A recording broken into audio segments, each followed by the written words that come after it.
Following the failure of the second attempt to break the German defences on the Monte Cassino Massif and at Cassino itself, Fifth Army Commander General Mark Clark on the 20th of February ordered a fresh approach to breaching the Gustav Line.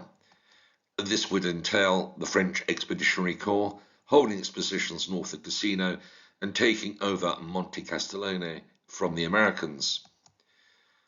10 Corps was to regroup and put pressure on the front from Minturno to San Giorgio.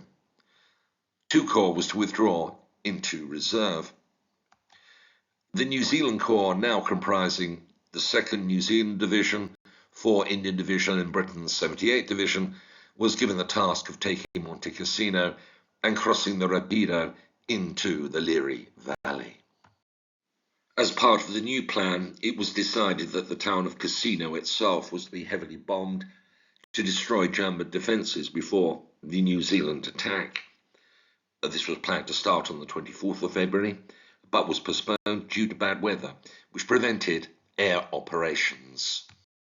On that day, New Zealand Corps Commander General Bernard Freyberg visited General Clark and called for more air cover. Clark recorded his feelings in his diary. The more I see of Freyberg, the more disgusted I am with his actions. He may be an extremely courageous individual, but he has no brains, has been spoiled, demands everything in sight, and altogether is most difficult to handle. 2 days later, Clark expressed his frustrations again, this time about the support 6th Corps was getting at Anzio from Commander-in-Chief of the Mediterranean Fleet, Admiral John Cunningham. Evidence continues to accumulate that Admiral Cunningham and his Navy are in no way cooperating with me. He imposes so many restrictions and makes it so difficult that it is easier in most cases to do without his naval gunfire support than to accept the restrictions he imposes.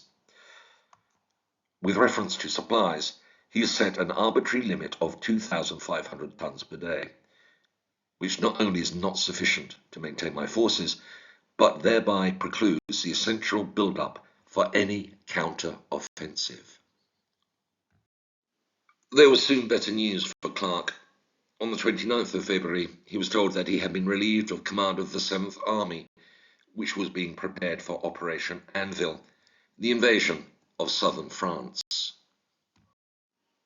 Bad weather, including heavy rain, led to further postponements of the New Zealand Corps' attack. There were changes on both sides of the front line. By the start of March, the Germans had more than 5 divisions along the southern front, with 1 complete division and part of another in the reserve. 8th Panzer Grenadier Regiment rejoined 3rd Panzer Grenadier Division at the Anzio beachhead. 94 Grenadier Division held the southern sector of the Gustav Line from the sea to Azente Creek.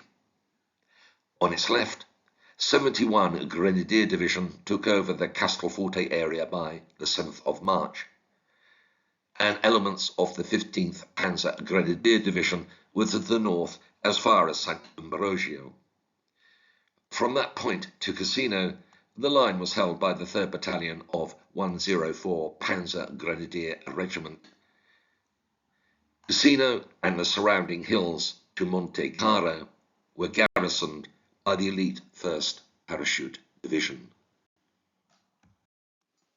The 3rd Parachute Regiment was in Cassino, 4th Parachute Regiment was in the hills north and west of the town, and 1st Parachute Regiment was on the south slope of Monte Caro.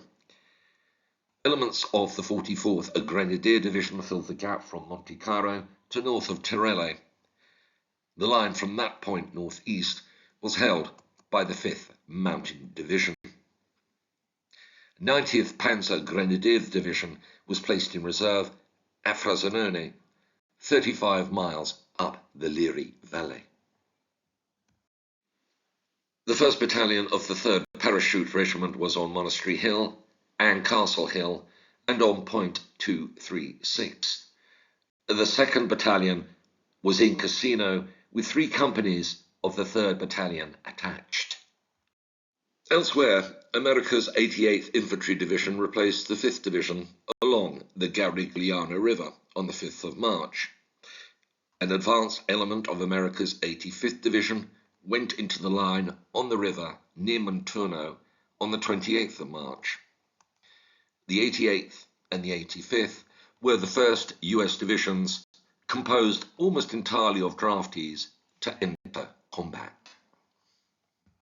In the Cassino area, 11th Brigade of 78th Division was deployed on the Gari south of Cassino on the 23rd of February and was joined 3 days later by 36th Brigade.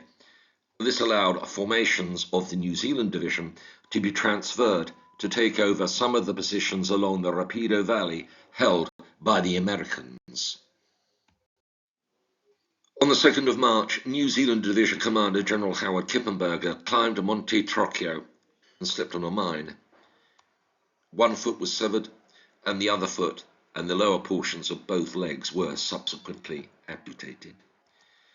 He was replaced by temporary Major General Graham Parkinson, previously commander of the New Zealand 6th Brigade.